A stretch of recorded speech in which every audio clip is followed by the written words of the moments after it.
Shalom Aleichem à toutes et à tous, toujours dans ces préparatifs de Rosh Hashanah. Rappelons qu'à part les sirots dont on a parlé la dernière fois, il y a encore d'autres principes que l'on doit avoir en tête pour accueillir cette nouvelle année. Ça commence par le fait que on doit se concentrer sur cette bracha de Hashivenu Avinu et Torah Techam qui a dans l'Amida, de pouvoir demander à Kadosh Baruch Hu d'accepter favorablement ce retour que nous voulons effectuer. On a besoin de son aide et la Gemara. Les rapporteurs que celui qui veut, Akadosh Baruch Hu l'aidera.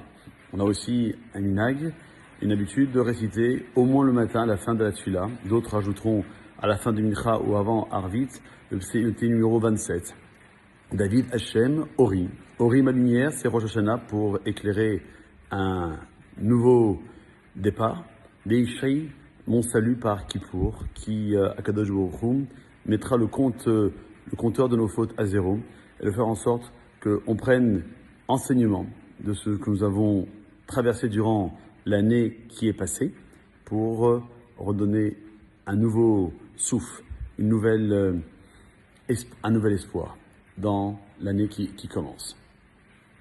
Nous avons aussi l'habitude de faire vérifier Tefillin et Mezuzot, même si généralement l'obligation c'est de les faire vérifier tous les 3 ans et demi. Certains ont l'habitude de le faire chaque année au mois d'Elul, mais à travers ces vérifications de Tefillin et Mezuzot, de vérifier aussi notre comportement. C'est celui-ci qui doit être le plus important pour réaliser ce qu'il dit David Ameller dans le numéro 34, Sourmera Va'asetov. Si je veux faire le bien, il faut d'abord procéder à une première étape, celle de s'éloigner de tout ce qui est mal et tout ce qui est négatif.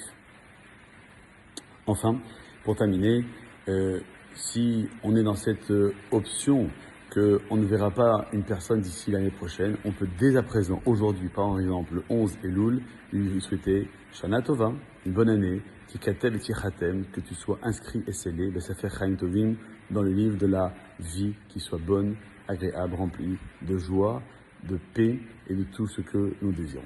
Voilà, pour continuer nos préparatifs. La prochaine fois, merci Hachem, nous verrons ce qui se passe. Lorsque nous arrivons au dernier jour de l'année, la veille de Rosh Hashanah, le 29 Elul, cette année, elle sera lundi 22 septembre.